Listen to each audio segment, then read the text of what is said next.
umwaka utangwe nk'uku ni ngombwa ko twibutsa ibintu bigize urufatiro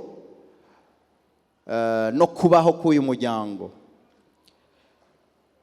Iri zina Shemeza Worship Temple ni izina rifatanye ariko rifise icyo rivuga, rifatana n'iyerekwa canke imbono Imana yaduhaye. Shemeza no kuvuga guhimbaza canke gutazira. Worship nayo no guhimbaza canke adoration. Temple ni ngoro. No kuvuga ngo iyo tuvuga ngo iki kibanza adresse yacu ni Shemeza Worship Temple, tuba twifashishije iryo zina kuvuga aho tubarizwa, ariko by'ukuri iri zina rifise insobanuro irenze adresse, irenze ahantu duhurira iki kibanza. Iri zina rifise imizi yaryo ku buzima Imana iduhamagarira kubaho nk'aba kijijwe bavutse ubwa kabiri. Nagira ngo twiyibutse akarangamutima kagize uyu muryango. Iki kivugo canke slogan kunywana canke kugirana ubucuti n'Imana kirafise ico kivuga kuri iri zina. Dufitanye ubucuti n'Imana no hagati yacu. Vy'ukuri ubu bucuti burafise ryari butangura. Sabantu bose kubera ko bavuga Yesu, kubera ko baririmba indirimbo z'abakizwa, baririmba indirimbo zose zo guhimbaza no gutazira Imana, sabantu bose bari mu bucuti n'Imana. Ubu bucuti butangura ryari? Ubu bucuti butangura umunsi uvutse ubwa kabiri. Haleluya. Hama ubwo bucuti bukabandanya kubera ko hariho intambara umuntu yakijijwe atangura kugwana nayo. Haba hari amahirwe yo kutabandanya kugira ngo wubake ubucuti n'umwami wawe, by'ukuri akubere umukiza n'umwami w'ubuzima bwawe mu buzima bubandanya. Haba hari amahirwe menshi yo gupfuba wakijijwe n'ivyo kandi n'ijuru rarijamwo, ariko mu bijanye na épanouissement, mu bijanye no gukura mu ijambo no kumenya ukuri no kubohoka, urugendo rwo kubohoka bikagira umuvuduko muke canke bikabura umuvuduko. Umuntu naho abantu bagwa mu isanganya ryo kuba abanyedini. Nico gituma iki kintu gikomeye ku buzima bw'umunyamuryango wese canke umuntu wese yibaza ko iri shengero rishobora kumubera umuryango. Dufitanye ubucuti n'Imana no hagati yacu. Ubwo bucuti n'Imana butuzana mu bumwe bwo muri muhemu, aho abagize uyu muryango canke abagize umugwi w'abizeye bagakizwa bakavuka ubwa kabiri, abo bantu bikonsidera bakira ukuri kuvuga ngo ndurugingo rwa mugenzi wanje. Ingingo mubona zigize umubiri wanje nta munsi numwe zishobora kuvyuka zashamiranye. Amaboko ariko aragwanya amaguru, amaguru ariko aragwanya amatwi, amaguru adashaka kubona amaso, amazuru adashaka amakuru y'amatwi. Ico gihe umuntu abapfuye, kandi ico gihe umuntu ikibanza akwiye kubarizwamo ni ikibanza c'abasazi canke ikibanza c'abapfu.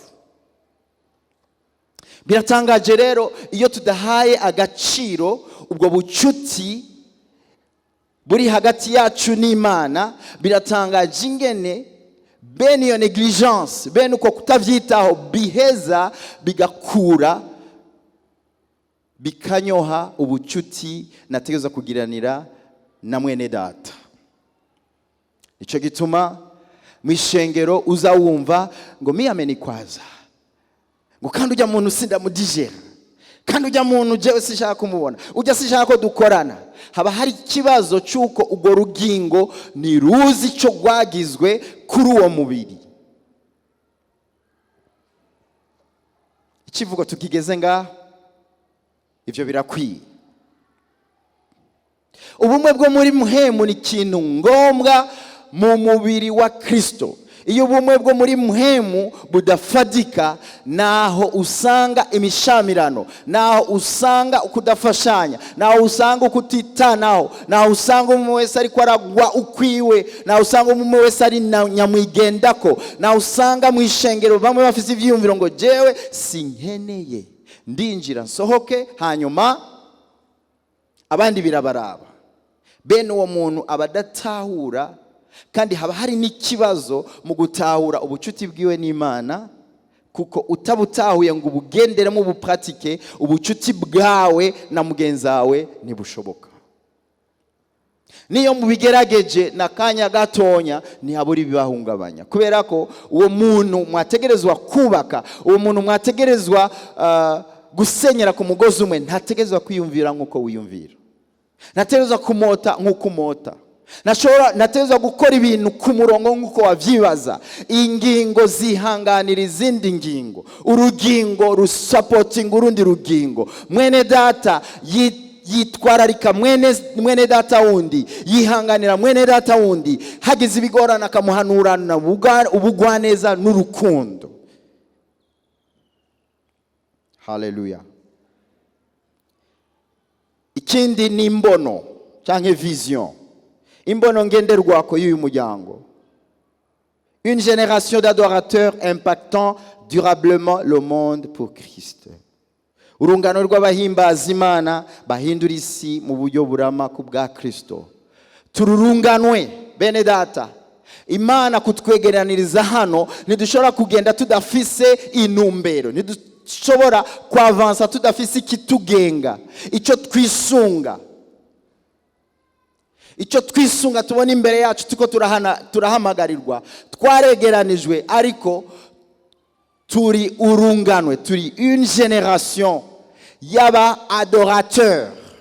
Si une génération y'abaririmbyi, ni une génération y'abizeye bavuka ubwa kabiri, bitaba akamo ko gukuzwa nk'abigishwa, kuko mwigishwa wa Kristo niwe yama ivyamwa. Muri uko kwama ivyamwa, Yohana arabivuga hariya mu gice cya 15 ngo kubw'ivyo, kuri ivyo data arashemagizwa nimwama cyane. Haleluya. Data arahabwa icubahiro, apana ko mwaririmbye cyane, apana ko mubatse insengero, apana ko mwakoze amaproje y'imfuvyi n'abapfakazi n'abana bo mwibarabara. Oya, ni mwama cyane, ni mwami ivyamwa byo kugororoka, ni mwami ivyamwa by'agakiza.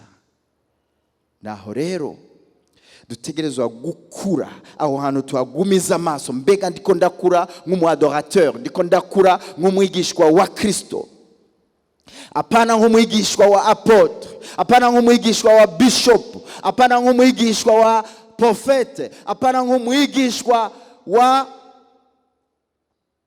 ariko umwigishwa wa Kristo. Kuko pastor, profete, evangeliste, abo bose, abantu bose wemera, nabo bategerezwa kwigana Kristo. Amen. Niwe cyitegererezo. Naho rero Paulo ari kuri iyo nzira avuga ati jewe rero mundavye neza muraza gusanga nigana Kristo. Amen. Hama ko nigana Kristo, ndafise amahirwe yo kubahamagarira kunyigana. Haleluya.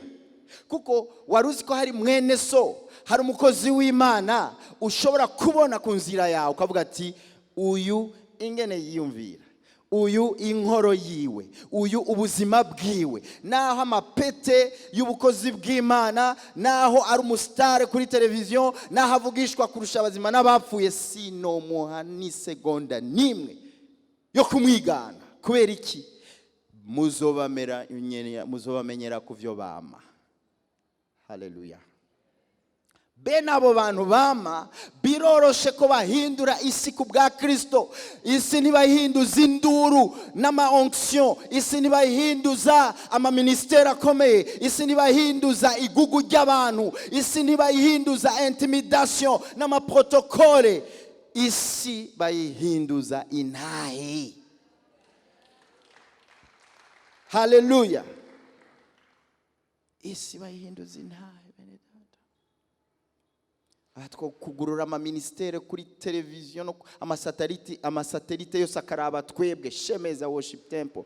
Waja kuri YouTube Shemeza, waja kuri WhatsApp Shemeza, waja Facebook Shemeza, waja hehe mu bigenda juru vyose Shemeza. Ariko Shemeza wayirondera impact iri kwirakora mu buzima bw'abantu ukayibura, ariko iramamaye ku isi. Muragaba rero, Imana iraduhamagarira urugendo ruruta izindi ngendo zose. Gukura nk'abigishwa niko gukura nk'aba adorateur, aho harimo ubushobozi buhindura isi ku bwa Kristo. Mumpera amashiri yerekwa, kandi abarigumbira bose, abarigumbira mwese, dufise responsabilité yo kwemerera Kristo kwa dukora umunsi ku munsi. Mbangejeje ngaho rero, ibindi tuzobizamo mwidonido muri rugendo. Nagira ngo mfatiye kuri ivyo turabire hamwe iteka twatewe ryo kuba inzu canke ingoro y'Imana. Twaratewe iteka, amen, twaratewe iteka ryo kuba inzu Imana yiberamo. Iryo ni iteka rikomeye, iryo ni iteka n'umugisha, iryo niba kwe twahawe, iyo n'ubutunzi twahawe buruta ubutunzi bwose dushobora kwakira kuri iyi si. Kuko ubutunzi bwose n'iyindi migabane yose irahera, iratakara, iratagaciro, ariko kuba twahinduwe inzu y'Imana bene data ni iteka rikomeye. Icyo ndacibutse, ndi hagati y'ivyo mbuze, ndi hagati y'umuruho, ndi hagati y'urugendo rurerure, mbona y'ivyo nitezwe ko umenga mbega ibi bintu birashoboka. Iyo ndavyibutse umenga hari ukuntu nari nkwiye kuba efficace mu buzima bw'abantu mu buryo bufadika, ngasanga sindabishobora, nkumva umenga ndihebuye. Ariko iyo nkubitije umutima kwiteka natewe ko ndi inzu y'Imana, numva ingufu zigarutse. Amen. Numva mpagurutse, numva nongewe izindi nkomezi zo kurongora urugo rwanje neza, kurongora umuryango wanje mu kugororoka no kubaha Imana. Numva nongewe inkomezi zo guserva, zo kuba umukozi wanyu ku rugezo Imana inshaka ko. Nkumva ndi fier, nkumva sindiko ndatakaza umwanya kuri iyi si, nkumva nihagera hageze nuko ntaha mu ndwiza, notaha nemye, kubera ko ndi ingoro y'Imana. Haleluya. Turabe Yesaya, abadusomera mudufashe. Yesaya 28 kuva kuri 16 gushika 17. Nico gitumye umwami uhoraho avuga ati, raba ndashira Siyoni ibuye ryo kuba itanguriro, ibuye ryagejejwe, ari ryo kugumya imfuruka, riri n'igiciro, rishikamye cyane, kandi uryizera ntazohutagiza. Kandi imanza ziroranye nizo nzogira umugozi ugera, n'ubugororotsi nzobugira karisho. Amen. Urubura ruzovumbura ubwo buhungiro bw'ibinyoma, kandi amazi azosendanisha aho hantu. Nurenge 17. Ego. Kandi amazi azosendanisha aho hantu ho kwinyegeza. Ntushobora kuvuga inyubako, ntushobora kuvuga inzu, ntushobora kuvuga ingoro utavuze ibikoresho biyubaka. Haleluya. Icete ca mbere ca Petero, igice ca 2 umurongo wa 4 gushika ku wa 5, naho twumve ico Petero avuga kubijanye nibuye, kugira ngo turabe igicapo c'ingoro Imana iri kwirubaka. 1 Pierre 2:4. Nuko mumwegere ari we buye rifise ubugingo, ryagawe n'abantu, ariko ku Mana ryaratoranijwe, riri n'igiciro. Mwubakwe nk'amabuye afise ubugingo kugira ngo mube inzu yo mu buryo bw'impemu mugire ibango ry'ubuherezi ryera ngo mutange ibimazi mu buryo bw'impemu bishimwa n'Imana ku bwa Yesu Kristo. Haleluya.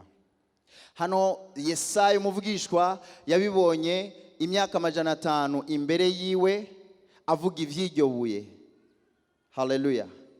Petero nawe ari mu vyavugishijwe na Yesaya, ariko arabibamo, ariko araba mu buzima bw'ishengero bwo kubaho nk'ishengero, abona ingene Kristo ariko arubaka iyo ngoro, abona iyo nzu ingene Kristo ariko arayubaka. Turabe cete c'Abanyefeso igice ca 2 umurongo wa 19 gushika kuri 22. Nuko ntimukira abashitsi n'akavantara, ariko musangiye ubwoko n'abera muri abo mu ngoro y'Imana, kuko mwubatswe ku mabuye y'itanguriro. Murumva ingoro, murumva n'amabuye, ariyo ntumwa n'abavugishwa n'Imana, Kristo Yesu ari we rigumya imfuruka. Imana yamyirondera kuba mu bantu kuva kera, yamyirondera ahantu yoba. Imana yamyirondera ikibanza kuva kera. Nico gituma hano mu gitabo cyo Kuvayo 25 umurongo w'8 muhandike ndabasomera. Yabwiye Mose ngo ategure ihema. Asoma avuga muri iyi mirongo ngo kandi ngo banegurire aheraho kuba kugira ngo nzembe hagati muri bo. Kuvayo igice ca 25 umurongo w'8 n'uw'9. Ngo kandi ngo banegure ahera ho kuba kugira ngo nzembe hagati muri bo. Mu isezerano rya kera ingoro yari ikimenyetso cy'ubwiza bw'Imana. Wumvise ihema, wumvise ingoro, wumvise temple, wabona ni representation y'icubahiro, ubwiza bw'Imana no kubaho kw'Imana. Mu isezerano risha ishengero rigizwe n'abizeye bakavuka ubwa kabiri. Abo nibo berekana ubwo bwiza, icubahiro cyayo no kubaho kwayo. Mu isezerano rya kera Imana yarondera ikibanza mu buryo bw'ibimenyetso, mu buryo bufadika, igategeka ngo uko aho muzoba mushagaje mu bwoko bwanyu, mu kibano, hakwiye kuba hari ahantu jewe mbarizwa. Aho hantu muhubake, kandi Imana igatanga urutonde rw'ingene aho hantu hubakwa. Bisigura iki? Bisigura ko igihe cyose Imana yasaba kubakirwa ihema, yashaka kuza kuba hagati mu bantu bayo, kandi aho hantu ni hafi uko hubatswe. Ishengero rero ritangurana n'ibuye rimwe. Haleluya. Ingoro, inzu itangurana n'ibuye rimwe. Niryo Yesaya yabonye kuva kera aravugishwa ngo ibuye abubatsi bagaye. Hari ibuye ndiko ndabona. Iryo buye rirakomeye kuko ritegura kubaka ingoro itubakishijwe amaboko y'abantu. Ni ingoro, n'inzu itandukanye n'amatemple y'aba Salomo, ba Ezra. Abantu bakomeye, abami bagerageje gusanura no kuvugurura amatemple. Ndabona ibuye rizotanga ishusho y'iyindi ngoro, kandi iyo ngoro izoba ikomeye cyane. Haleluya. Ishengero rero ritangurana n'ibuye rimwe rifise ubugingo. Nico Petero yavuze mu cete ciwe. Kandi iryo buye rigahura natwe mabuye atari afise ubugingo. Amen.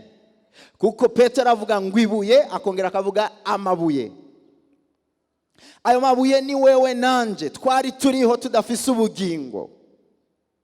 Ariko iryo buye tumaze guhura naryo ritanga ubugingo kuri ayo mabuye atari afise ubugingo. Haleluya. Ico nico gushimira Imana. Rimwe rimwe ryose rero kugira ngo ribandanye kubaho rifise ubugingo ritegereza kwegera. Nico Petero yavuze ngo mwegere iryo buye rero, wewe buye utari ufise ubugingo, wahawe ubugingo, uhamagarirwa kwegera, uhamagarirwa gufatana na rya buye rimwe, ari ryo rufatiro, ibuye rigumye imfuruka. Uko rimwe ryisunga rya rindi ry'urufatiro, niko ryegerana n'irindi. Uko ryegerana n'irindi, niko ayo mabuye yose aheza agacika igihome, mur. Uko igihome kiduga, niko cyuzura kigahinduka inzu, ari ryo shengero.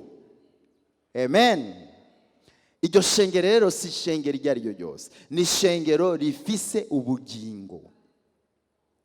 Kuko abantu bose bakorana baba bacitse ishengero. Ishengero ni umugwi w'abantu uba wahamagawe n'abandi bantu ngo babwirwe amatangazo, babwirwe ibyo bakwiye gukora, babwirwe imigambi bafitiwe. Hari rero imigwi y'abantu bahura ari amabuye adafise ubugingo. Abo bantu ntibacika umugwi ufise ubugingo. Ariko hari ayandi mabuye yahuye n'ibuye rifise ubugingo, riyaha ubugingo. Iyo ayo mabuye yahuye, acika ishengero rifise ubugingo. Amen. Ibuye rya mbere ni Kristo. Ibuye rya kabiri ni uwizera. Umwe wese ahura na Kristo ku giti ciwe. Twumvikanye? Umwe wese ahura na Kristo ku giti ciwe. Umuvyeyi wawe ntashobora guhura na Kristo mu kibanza cawe. Aho ndiko ndabwira abantu bavukiye mu miryango y'abakizwa, bakabatizwa no mu mazi menshi, ariko ku giti cawe utigeze uhura na Kristo. Umuntu yakubaza ngo ryari wakijijwe, ukabura igihe wahuye n'uwo mwami, ukabura igihe wahuye n'uwo mukiza, ukabura umunsi iyo operation yabereye, ukabura umunsi iryo vuka ryabaye.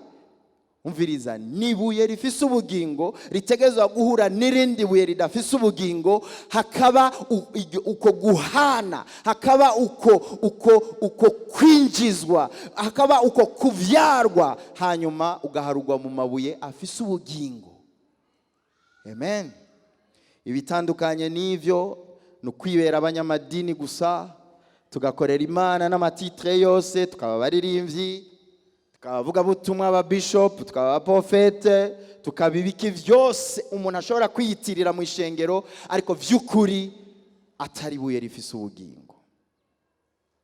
Ivyo birahari kandi biragwiriye muri iki gihe. Icya gatatu, amabuye, mumva icya mbere nibuye Kristo, icya kabiri nibuye wewe, icya gatatu n'amabuye. N'amabuye ariyo abizera, amabuye menshi agizwe n'ibuye rimwe rimwe. Petero agacavuga ati rero mwegere, mumwegere, mumwubakire ko we buye rifise ubugingo. Kandi iryo buye rero rituma mwubakwa nk'amabuye afise ubugingo. Ibuye rimwe rimwe niryo binzu, bene data. Ubu buzima bwo kwizola, bwo kuvuga ngo je ndakijijwe ariko kandi ndiko ndaja mu ijuru, nta vyaha ndimwo, ariko nta mwene data nkeneye. Edayeri hari insaku mubakizwa, edayeri hari n'utuntu twanje ntarihebera, muhava munyandagaza. Umviriza, humura, kuri mu rugendo rw'ibuye rifise ubugingo. Umviriza, twese turi mu rugendo rwo guhinduka. Nihagira ukujya umutima ngo wewe ntacu maze, wewe nta juru ufise, nta juru wobazwamo, nta juru uri kwiteguriye, kubera ko uwo ariko arabikubwira hari ibyo nawe akinigana navyo, ntaratungana rwose, yaratanguye urugendo. Ihangane ufatane n'irindi buye, kubera ko hari umugisha wo kuva mu kuva mu kwiherera no kuba inyakamwe, hari umugisha wo gufatana n'ayandi mabuye, kuko amabuye araterana intege, amabuye arafashanya, ayo mabuye afise ubugingo arandukizanya, ayo mabuye afise ubugingo arasengeranira, ayo mabuye afise ubugingo araremeshanya, ayo mabuye afise ubugingo araterurana. Ibuye rimwe ntirishobora gucika igihome, rikeneye ayandi mabuye.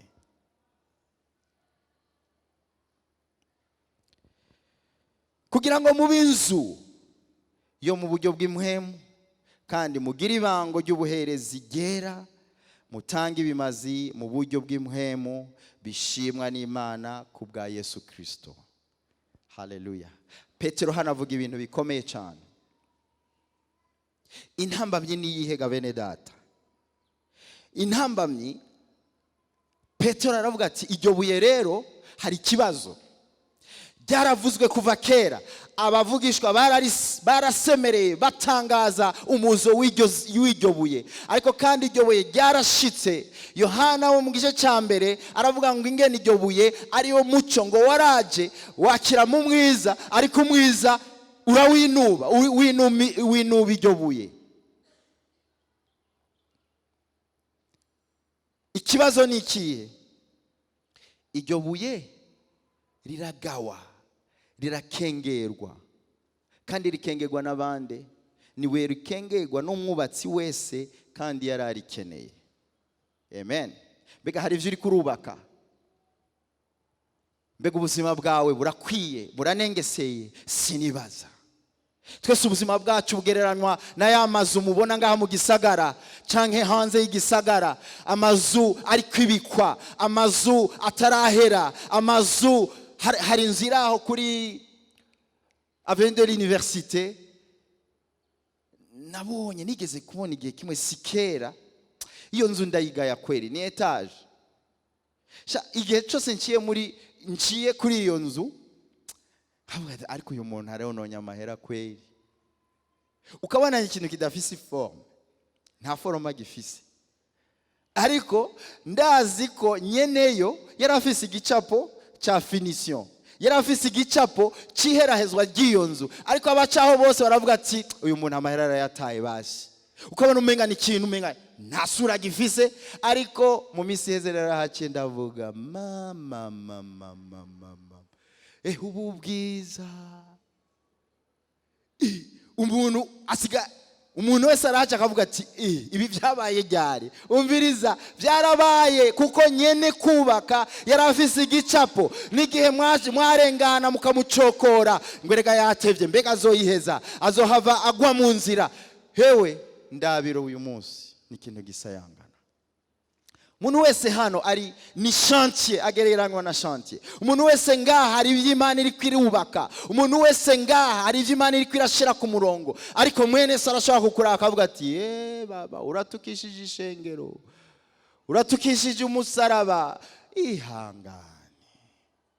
Birababaje kubona mwene so ari mu bintu bidatomoye, ariko uwitahura nk'ibuye ntaja gucokora, aja ahantu mu cyumba karira akavuga ngo Mana, kijya kintu uje niwa kintabayeko, jewe niwa nkijije nikiruta kiriya. Girira neza mwene data, girira neza mwene data. Haleluya. Ukamusengera, ukarira amarira nk'ayo wabuze, kubera ko hari buye rikeneye guserura ubwiza bwayo.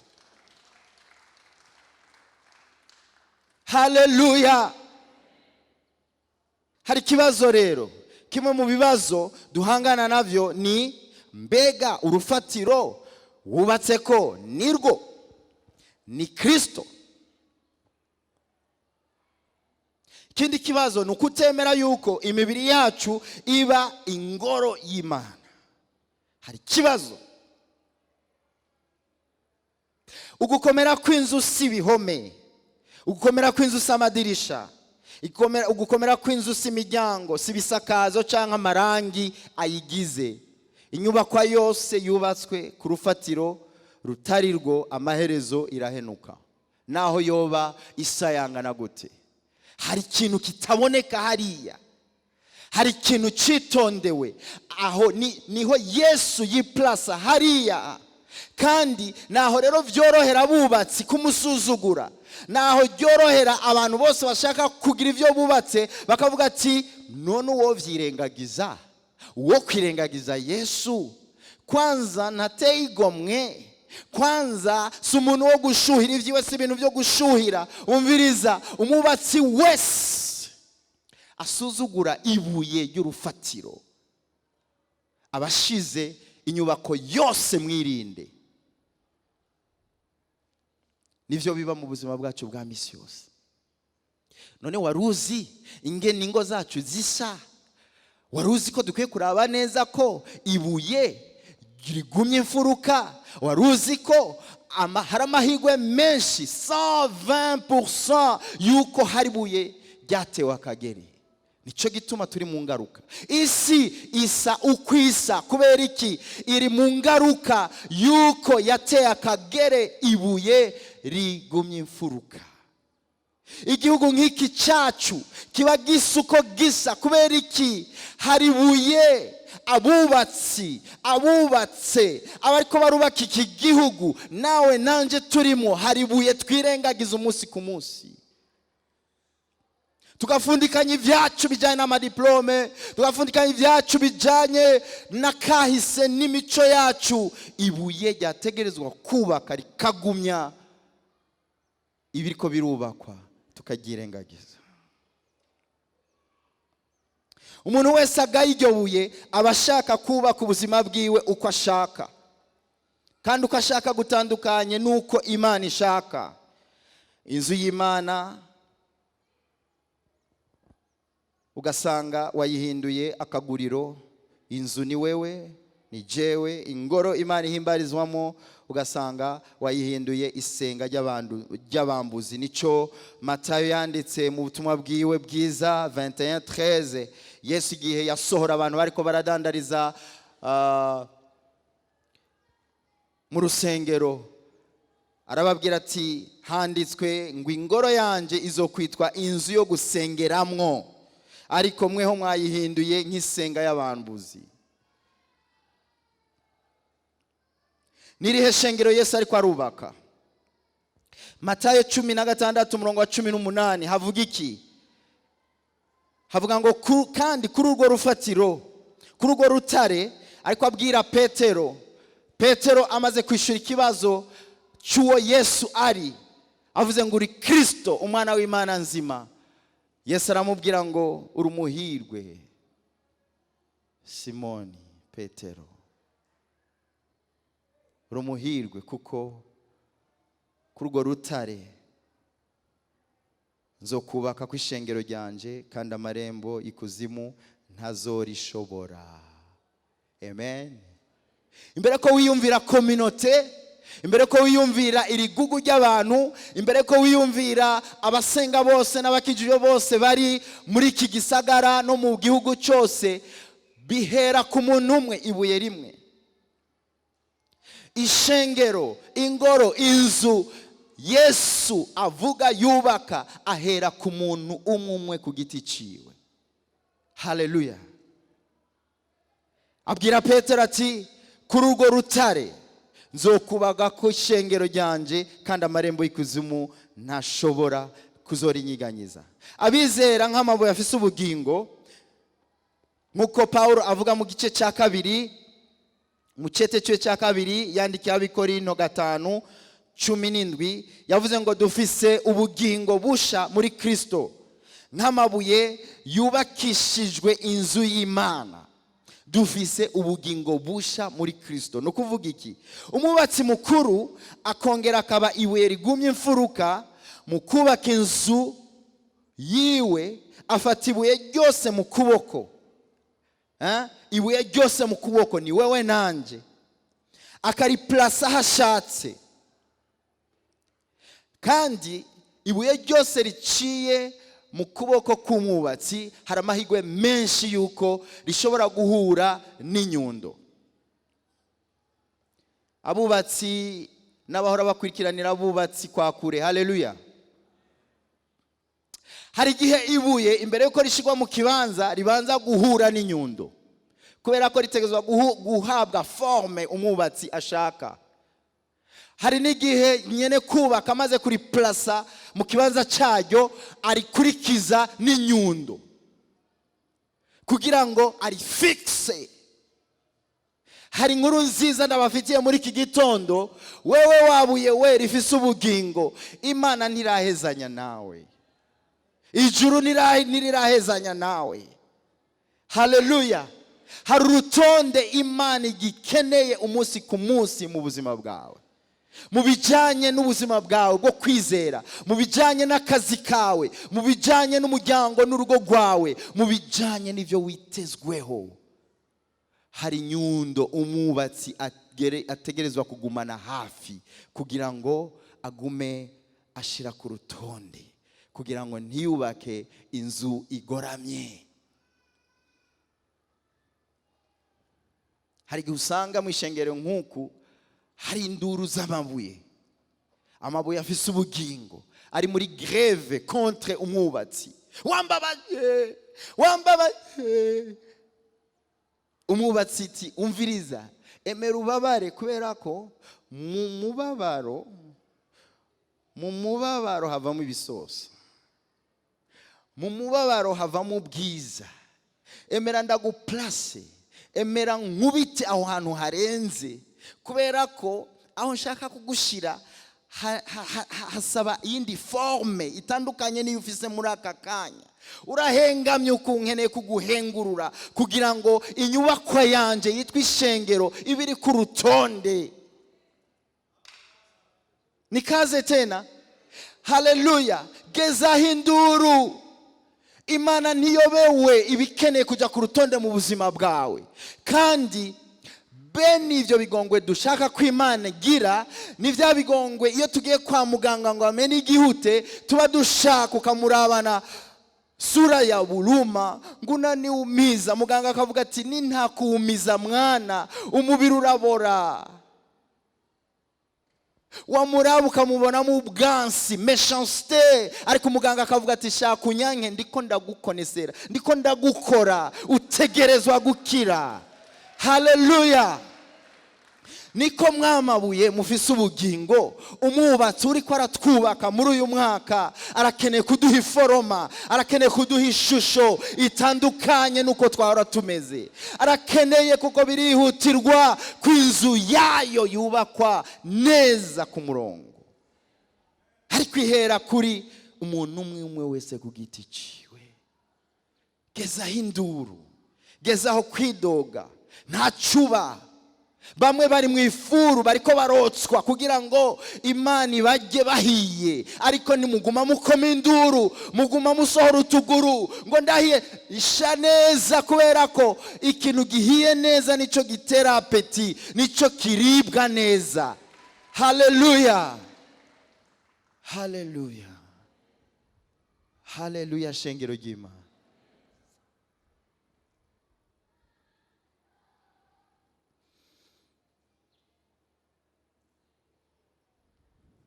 Ngira ishengero Imana iri kwirubaka.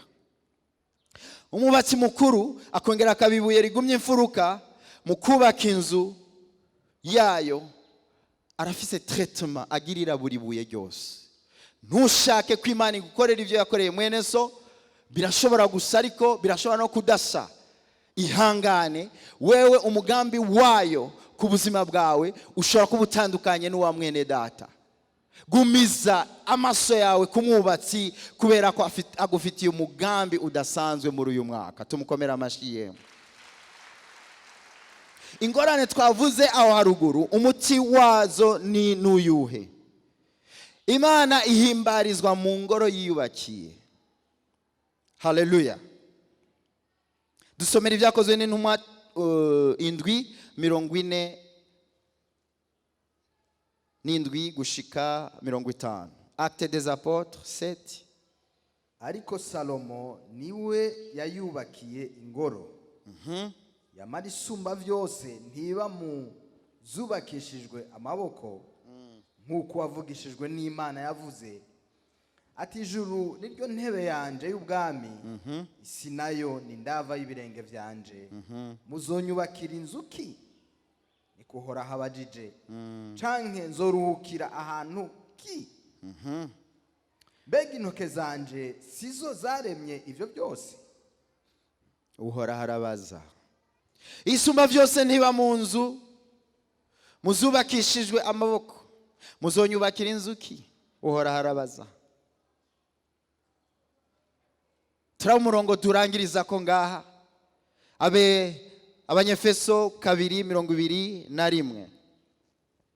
Reka ndahasome. Muri we ingoro yose yubatswe neza, irakura ngo ibe urusengero rwera mu mwami wacu. Muri we, umviriza, umuti wabijya bibazo byose.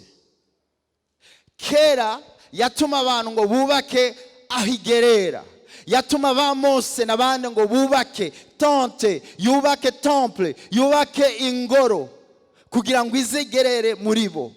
Ariko murazi ko uko Imana kugerera muri abo bantu bitigeze biba efficace, cyari gicapo gusa cy'ingoro yari kwirategura muri kazoza, ari cyo gihe turimo muri iki gihe cy'isezerano rishasha. Iyo ngoro rero Imana ihimbarizwamo yubakwa niyo nyene iyiyubakira. Imana yo nyene iri ku kivi yo kukubaka, yo kunyubaka kugira ngo tube ingoro, tube inzu, tube insengero Imana ihimbarizwamo. Kuko muri we ingoro yose yubatswe neza, kubera ko yubakwa neza. Uyubaka ntatatona, uyubaka nahakubita inyundo, akubita ibuye inyundo, nta bubi burimwo. Afise umugambi wo kubaka neza, kuko muri we ingoro yose yubatswe neza kandi irakura ngo ibe urusengero rwera mu mwami wacu. Muri Kristo twubakwa neza kandi muri we turakura tukaba ingoro, inzu, insengero zejejwe. Nijyari duhinduka ingoro? Umunsi wizeye ukakira agakiza, Imana ikaza kuba muri wewe mu bushobozi bwa Mpwemu Yera, niwo munsi uhinduka ingoro, inzu Imana ihimbarizwamo, inzu yo gusengeramo, guhimbarizamo Imana. Nicyo gituma Petero muri kicete ciwe ca mbere yandikiye Abikorinto ku gice ca 6:19, 1 Corinthiens 6:19, havuga ngo nimuzi yuko imibiri yanyu ari insengero za Mpwemu Yera, ari muri mwebwe uwo mufise avuye ku Mana, kandi si mwe mwiganza. Murumva mwangoro mwe, mwanzu mwe, kuko wabubatse yabubakiye intumbero yo kugira ngo muri mwebwe, muri twebwe aheregwe mu icubahiro. Acavuga Paulo ngaha ngo si mwe mwiganza. Uyu si umwaka wo kwiganza, ni umwaka wo kuganzwa na nyene kutwubaka, kuko mwaguzwe igiciro. Nuko rero mushimisha Imana mu mibiri yanyu. Haleluya. Dushimisha Imana mu mibiri yanyu. Hari ingaruka nziza hano iyo tutiganje, iyo dushimishije Imana muri izi nsengero zacu, tuba dukoze igikorwa gikomeye cyane cyo kwishikiriza canke kwiyegurira Imana. Hari ibintu bidasanzwe biba mu gihe ingoro ishikirijwe Imana. Akarorero n'igihe Salomo yashikiriza ingoro Imana. Habaye ibiki? Dusomere Exode, ngoma ya 2, igitabo cya 2 cyo ku ngoma, umurongo w'indwi 1 gushika kuri 3.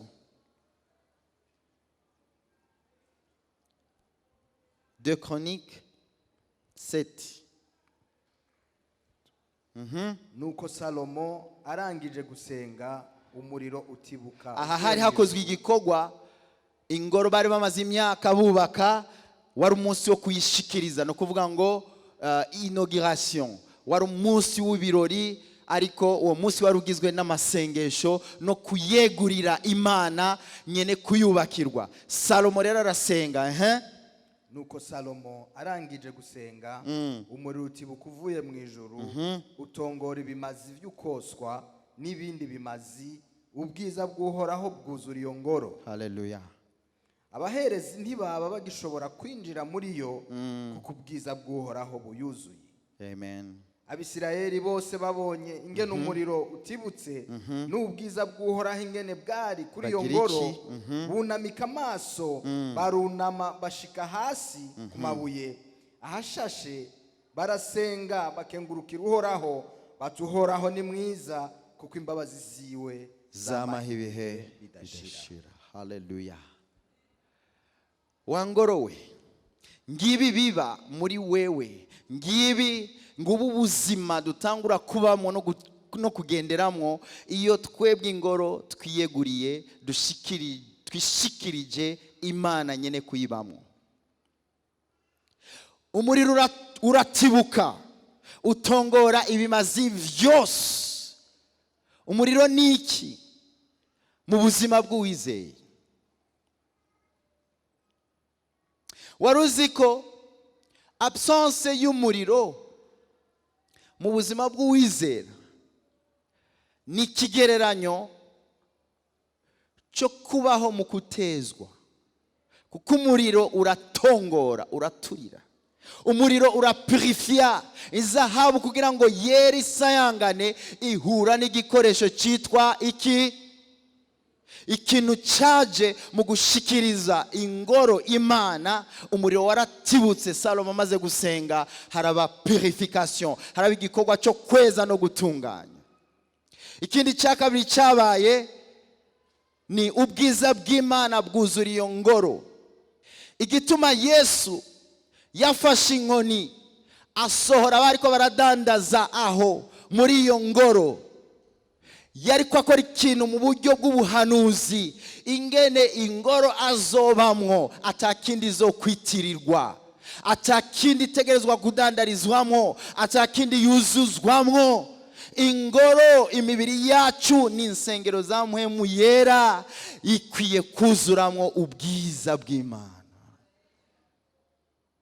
Ubuzima bwawe si kibanza c'amatiku, ubuzima bwawe si kibanza c'amashari n'inzigo, ubuzima bwawe si kibanza c'amabife, inzankano, guhigana na bene so. Ubuzima bwawe ni kibanza cyo kureka ngo mpwemu yera kuzure, kuko presence y'Imana kuzura muri wewe ni kigereranyo cy'uko cyo kwishikana kugira ngo imyanda yose, ubube gito bwose bubarizwa muri izi ngoro busohorwe, maze harangwemwo ubwiza bw'Imana.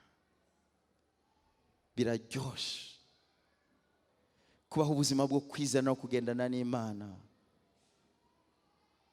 atajwi rikwagiriza ikibi. Biraryoshe kugendana n'Imana mu buryo bwiyoroheje, atamwanda, atabintu wiyanduza.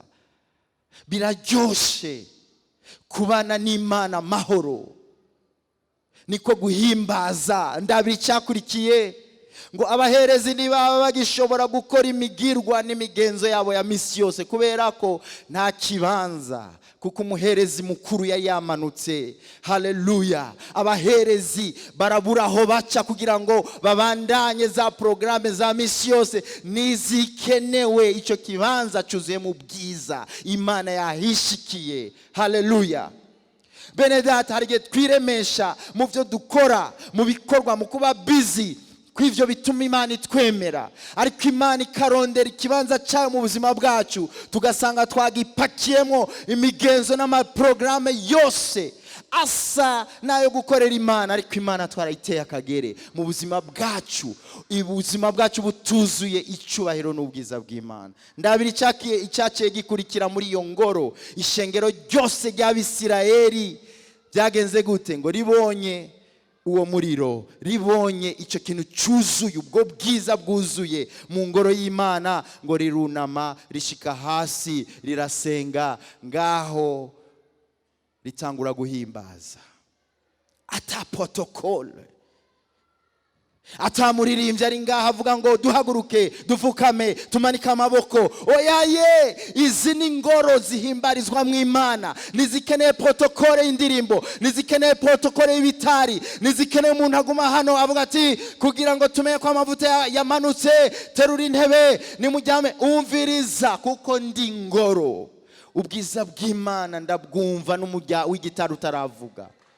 Haleluya. Igicu cy'ubwiza bw'Imana kiniganira muri jewe, imbere ko pastor avuga, imbere ko abaririmbyi baduga, imbere yuko usengesha senga, kubera ko ndi ingoro. Imana iba muri jewe. Imana sinza kwirondera ngaha. Imana si Imana turondera mu misozi no mu biyaya. Ni Imana yaje kurondera ubuturo muri jewe. Icoma abantu b'Imana bagatahura iryo banga, ibyaha byohera. Ube gito bwohera mu nzu y'Imana, kubera ko aha siho tuza kwitunganiriza. Imana ntiba muri aya mabati, niyoba ngaha hantu hasa nabi naho twara turahashariza inyenyeri n'inzahabu. Imana yahisemo kuza kuba muri wewe, kubera ko uri inzu yonyene yiyubakira, hanyuma ikayubaka mu rutonde rwayo, hanyuma igahimbazwa muri wewe imbere yuko tuyihimbariza hano. Muhaguruke dushime Imana.